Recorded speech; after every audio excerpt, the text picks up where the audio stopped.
নাইজেরিয়ায় স্বর্ণখনিতে ধস, অন্তত ১০০ মৃত্যুর আশঙ্কা। গাজায় একদিনে নিহত ৬০, মোট প্রাণহানি প্রায় ৬৫,৫০০।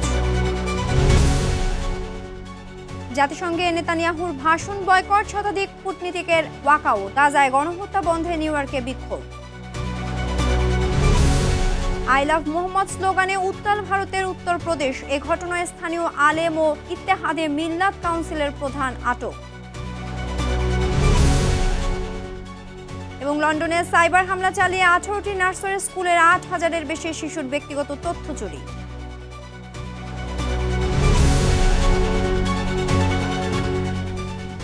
বিশ্বজুড়ে ঘটে যাওয়া দিনের গুরুত্বপূর্ণ ঘটনাবলী নিয়ে RTVর নিয়মিত আয়োজন সারাদিনের বিশ্বে। আপনাদের সঙ্গে আছি আমি সিনথিয়া রহমান।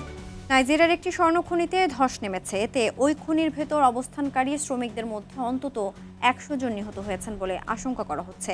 বৃহস্পতিবার জামফারা রাজ্যের মারু জেলার কাদাউরি এলাকায় এই দুর্ঘটনায় ইতোমধ্যে ১৩ জনের মরদেহ উদ্ধার করা হয়েছে। এখনও ধ্বংসস্তূপের তলায় চাপা পড়ে আছে অনেকে।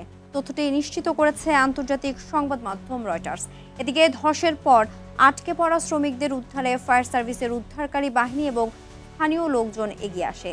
জানা যায়, খনিটিতে শ্রমিকদের নিরাপত্তার জন্য কোনো ব্যবস্থা ছিল না। তবে এ বিষয়ে জামফারা পুলিশের মুখপাত্র ইয়াজিদ আবু বাকার কোনো মন্তব্য করতে রাজি হননি। ফিলিস্তিনি অবরুদ্ধ গাজা উপত্যকায় ফের ইসরায়েলি হামলায় প্রাণ হারিয়েছে ৬০ ফিলিস্তিনি, আহত হয়েছে আরও ১৪২ জন। এদের মধ্যে ত্রাণ নিতে গিয়ে ৫ জন নিহত ও ৩৩ জন আহত হয়েছে।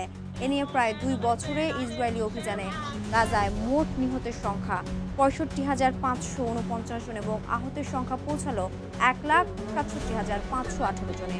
শুক্রবার এক বিবৃতিতে এ তথ্য জানায় গাজার স্বাস্থ্য মন্ত্রণালয়। গাজা ইসরায়েলের গণহত্যা সহ মধ্যপ্রাচ্যের একাধিক দেশে হামলার প্রতিবাদে জাতিসংঘে বক্তব্য দেওয়ার সময় বেনিয়ামিন নেতানিয়াহুর ভাষণ বয়কট করে হলত্যাগ করেছেন শতাধিক দেশের কূটনীতিক। এদিকে নেতানিয়াহুর বক্তব্যের সময় নিউ ইয়র্কে জড়ো হন বিক্ষোভকারীরা। ইসরায়েলকে মার্কিন সহায়তা বন্ধ এবং ফিলিস্তিনকে মুক্ত করে গাজায় গণহত্যা বন্ধের আহ্বান জানান তারা। ইমতিয়াজ আহমেদের রিপোর্ট। এটি জাতিসংঘের সাধারণ পরিষদ অধিবেশনের শুক্রবারের দৃশ্য। অধিবেশন কক্ষের পোডিয়ামে ইসরায়েল প্রধানমন্ত্রী বেনিয়ামিন নেতানিয়াহুর বক্তব্য শুরু হতেই হল থেকে বেরিয়ে যান অধিকাংশ দেশের প্রতিনিধি। এ সময় দর্শক সারি প্রায় শূন্য হয়ে যায়। শুধুমাত্র আরব ও মুসলিম নেতারাই ওয়াকআউট করেননি। গাজায় প্রায় ২ বছরের ইসরায়েলি আগ্রাসনের প্রতিবাদে নেতানিয়াহুর বক্তব্যের সময় হল থেকে বেরিয়ে যান আফ্রিকা ও ইউরোপের বেশ কয়েকটি দেশের কূটনীতিক। এ সময় যুক্তরাজ্য সহ বেশ কয়েকটি দেশের ফিলিস্তিনি রাষ্ট্রের স্বীকৃতি দেয়াকে নিছক পাগলামি বলে মন্তব্য করেন নেতানিয়াহু।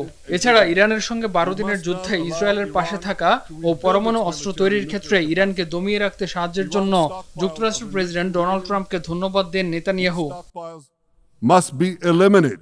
মানচিত্র হাতে নিয়ে বিভিন্ন দেশের অংশ দেখিয়ে হামাস ও হুতির নেতৃত্ব এবং ইরানের শীর্ষ পারমাণবিক বিজ্ঞানীদের কথা উল্লেখ করেন। বলেন, সবাই ধ্বংস হয়ে গেছে। এ সময় ইরানকে সন্ত্রাসী অক্ষ হিসেবেও আখ্যা দেন। এই অক্ষ শুধু আমাদের অঞ্চলের স্থিতিশীলতাই নয়, পুরো বিশ্বের শান্তিকেও হুমকির মুখে ফেলেছে। এমনকি এটি আমার দেশ ইসরায়েলের অস্তিত্বকেও বিপদে ফেলছে। হামাসকে উদ্দেশ্য করে নেতানিয়াহু বলেন, হামাস যদি অস্ত্র ফেলে দেয় এবং জিম্মিদের মুক্তি দেয় তবেই যুদ্ধ শেষ হবে। এদিকে নেতানিয়াহু জাতিসংঘের সাধারণ পরিষদে ভাষণ শুরুর সঙ্গে সঙ্গে নিউ ইয়র্কের টাইমস স্কোয়ারে জড়ো হন বিক্ষোভকারীরা। এ সময় ইসরায়েলের বিরুদ্ধে নিষেধাজ্ঞা দেওয়ার দাবি জানান তারা। অন্যদিকে ট্রাম্প গাজা যুদ্ধ বন্ধ করতে জানান সৌদি পররাষ্ট্রমন্ত্রী ফয়সাল বিন ফারহান আল সৌদ। গত বুধবার জাতিসংঘ অধিবেশনের ফাঁকে ৮ মুসলিম দেশের নেতাদের সঙ্গে বৈঠকে এ প্রতিশ্রুতি দেন মার্কিন প্রেসিডেন্ট। ইমতিয়াজ আহমেদ, RTV। কলম্বিয়ার প্রেসিডেন্ট গুস্তাভো পেট্রোর ভিসা বাতিলের ঘোষণা দিয়েছে যুক্তরাষ্ট্র। মার্কিন সেনাদের প্রেসিডেন্ট ডোনাল্ড ট্রাম্পের আদেশ অমান্য করতে বলা ও সহিংসতা উস্কে দেওয়ার অভিযোগে এই ঘোষণা দেয় মার্কিন প্রশাসন। শুক্রবার নিউ ইয়র্কে জাতিসংঘের সদর দফতরের বাইরে ইসরায়েল বিরোধী এক সমাবেশে গুস্তাভো পেট্রো এই মন্তব্য করেন। তথ্যটি নিশ্চিত করেছে আন্তর্জাতিক বার্তা সংস্থা আল জাজিরা। এদিকে পেট্রোর বেপরোয়া ও উস্কানিমূলক কর্মকাণ্ডের ফলে এই সিদ্ধান্ত নেওয়া হয় বলে সামাজিক যোগাযোগ মাধ্যমে দেয়া এক বিবৃতিতে জানায় মার্কিন পররাষ্ট্র দপ্তর। অন্যদিকে যদি গাজার পতন হয় তাহলে মানবতা হেরে যাবে বলে সকলকে একযোগে কাজ করার আহ্বান জানান গুস্তাভো পেত্রো। মিয়ানমারের উপর কড়া নিষেধাজ্ঞা আরোপ করেছে যুক্তরাষ্ট্র। একই নিষেধাজ্ঞা দেওয়া হয়েছে উত্তর কোরিয়ার উপরেও। এ দুই দেশের মধ্যকার অস্ত্র বাণিজ্য ঠেকাতে নতুন এই পদক্ষেপ নিয়েছে মার্কিন প্রশাসন। নিষেধাজ্ঞার আওতায় রয়েছেন মিয়ানমারের রয়্যাল শিউন লে কোম্পানি লিমিটেড। কোম্পানির পরিচালক ওং কো কো উস দুই শীর্ষ কর্মকর্তা বৃহস্পতিবার মার্কিন অর্থ মন্ত্রণালয়ের ওয়েবসাইটে প্রকাশিত এক বিবৃতিতে এই নিষেধাজ্ঞার বিষয়টি জানানো হয়েছে। উত্তর কোরিয়ার অবৈধ অস্ত্র কর্মসূচি যুক্তরাষ্ট্র ও তার মিত্রদের জন্য সরাসরি হুমকি বলে মন্তব্য করেন যুক্তরাষ্ট্রের সন্ত্রাসবাদ ও আর্থিক গোয়েন্দা বিষয়ক আন্ডার সেক্রেটারি জন কে হার্ডি। ভারতের উত্তরপ্রদেশে আই লাভ মোহাম্মদ স্লোগানকে কেন্দ্র করে বিক্ষোভ ও সংঘর্ষের ঘটনা ঘটেছে। শুক্রবার বেয়ারেলির ইসলামিয়া ময়দানে শুরু হওয়া প্রতিবাদ সমাবেশটি ইতোমধ্যে পুরো রাজ্য জুড়ে ছড়িয়ে পড়েছে। প্রতিবাদকারীরা অভিযোগ তুলছেন, মুসলিমদের নবীর প্রতি ভালোবাসা প্রকাশের কারণে তাদের বিরুদ্ধে বৈষম্যমূলক আচরণ করা হচ্ছে। আরও জানাচ্ছেন আরাফাত ইয়াসার। ভারতের উত্তরপ্রদেশে আই লাভ মোহাম্মদ স্লোগান নিয়ে বিক্ষোভের সৃষ্টি হয়েছে। শুক্রবার জুমার নামাজের পর বেয়ারেলিতে অনুষ্ঠিত প্রতিবাদ সমাবেশে তীব্র উত্তেজনা দেখা দেয়। ইত্তেহাদি মিল্লাত কাউন্সিলের প্রধান মাওলানা তৌকির রাজার আহ্বানে এই প্রতিবাদ সমাবেশে উপস্থিত ছিলেন স্থানীয় মুসলিম নেতৃবৃন্দ। প্রতিবাদটি মূলত শুরু হয়েছিল কানপুর থেকে, যেখানে ঈদে মিলাদুন্নবী উপলক্ষে একটি শোভাযাত্রায় আই লাভ মোহাম্মদ শিরোনামে পোস্টার টাঙানো হয়েছিল। এরপর পুলিশের হস্তক্ষেপে পোস্টারটি সরিয়ে ফেলা হয়, ফলে শুরু হয় তীব্র বিতর্কের সূত্রপাত। এ থেকেই গোটা দেশে প্রতিবাদ ছড়িয়ে পড়ে। পুলিশের অভিযোগ, বেয়ারেলিতে নামাজের পর উস্কানিমূলক স্লোগান দিয়ে ও পাথর নিক্ষেপ করে প্রতিবাদকারীরা পরিস্থিতি উত্তপ্ত করে তোলে। পরিস্থিতি নিয়ন্ত্রণে পুলিশ লাঠিচার্জ করতে বাধ্য হয়। এ ঘটনায় 12 জনকে গ্রেফতার করা হয়েছে। ঘটনায় 10 জন পুলিশ সদস্য আহত হয়েছেন বলে জানায় পুলিশের আইজি অজয় সাহনী। এটিকে একটি পূর্ব পরিকল্পিত ষড়যন্ত্র বলেও আশঙ্কা করেন তিনি। এদিকে শুধু বেয়ারেলি নয়, মৌ ও বাগপতেও একই ধরনের প্রতিবাদ দেখা যায়। মৌ অঞ্চলে পুলিশ বাধা দেয় বিক্ষোভকারীরা পাথর নিক্ষেপ করে। এমনকি বাগপতে শোভাযাত্রা বের না হতে দেয় পুলিশের সঙ্গে উত্তেজনাকর বাগবিতণ্ডা সৃষ্টি হয়। এ ঘটনার পর প্রায় 150 জন অজ্ঞাতনামার বিরুদ্ধে মামলা দায়ের করে পুলিশ।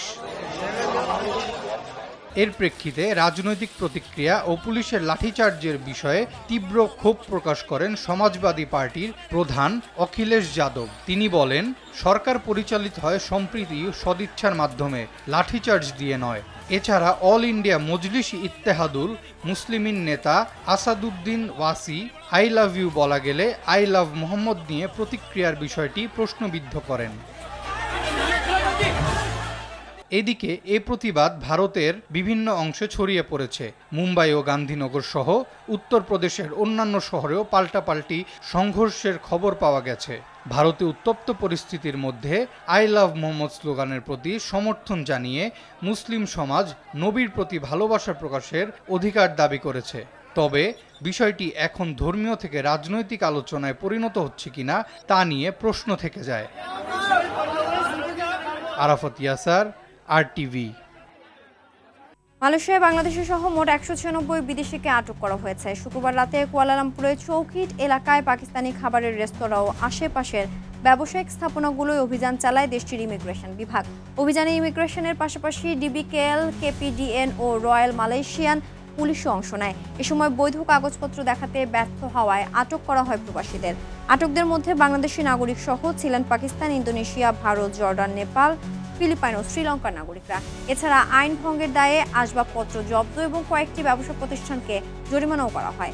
এ ঘটনায় ইমিগ্রেশন ডিরেক্টর 1 মোহাম্মদ সৌফি 1 ইউসুফ জানান, এ ধরনের অভিযানের মাধ্যমে রাজধানীতে গড়ে ওঠা ছোট পাকিস্তানের মতো এলাকাগুলোকে রাখা হচ্ছে পর্যবেক্ষণে। লন্ডনে সাইবার হামলা চালিয়েছে রেডিয়েন্ট হ্যাকার গ্রুপ। চুরি করেছে 18টি নার্সারি স্কুলের 8000-এর বেশি শিশুর তথ্য। সেই সঙ্গে কিডো ইন্টারন্যাশনালের কাছে অর্থ চেয়েছে হ্যাকার গ্রুপটি। অর্থ পরিশোধ না করলে আরও 30 জন শিশু এবং নার্সারি স্কুলে কর্মরত 100 স্টাফের ব্যক্তিগত তথ্য প্রকাশ করার হুমকিও দিয়েছে তারা। বিস্তারিত আরাফাত ইয়াসেরের আরেকটি রিপোর্টে। বড় ধরনের সাইবার হামলার শিকার হয়েছে যুক্তরাজ্য ভিত্তিক প্রতিষ্ঠান কিডো ইন্টারন্যাশনাল পরিচালিত 18টি নার্সারি স্কুল। শুক্রবার এই জায়ান্ট প্রতিষ্ঠানটিতে হামলা চালায় রেডিয়েন্ট হ্যাকার নামের গ্রুপ। চুরি করে নেয় 8000-এরও বেশি শিশুর ব্যক্তিগত তথ্য। প্রমাণ হিসেবে ডার্ক ওয়েব পোর্টালে প্রকাশ করেন 10 জন শিশুর নাম, ছবি, বাড়ির ঠিকানা ও পারিবারিক তথ্য।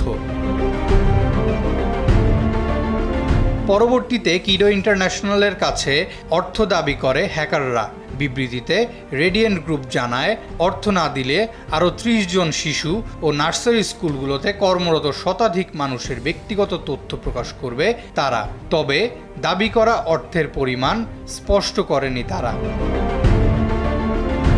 এ ঘটনায় তদন্ত শুরু করেছে লন্ডনের মেট্রোপলিটন পুলিশ বা মেটের সাইবার ক্রাইম ইউনিট। এদিকে কিডো ইন্টারন্যাশনাল এই ঘটনায় এখনও আনুষ্ঠানিকভাবে কোনো মন্তব্য করেনি।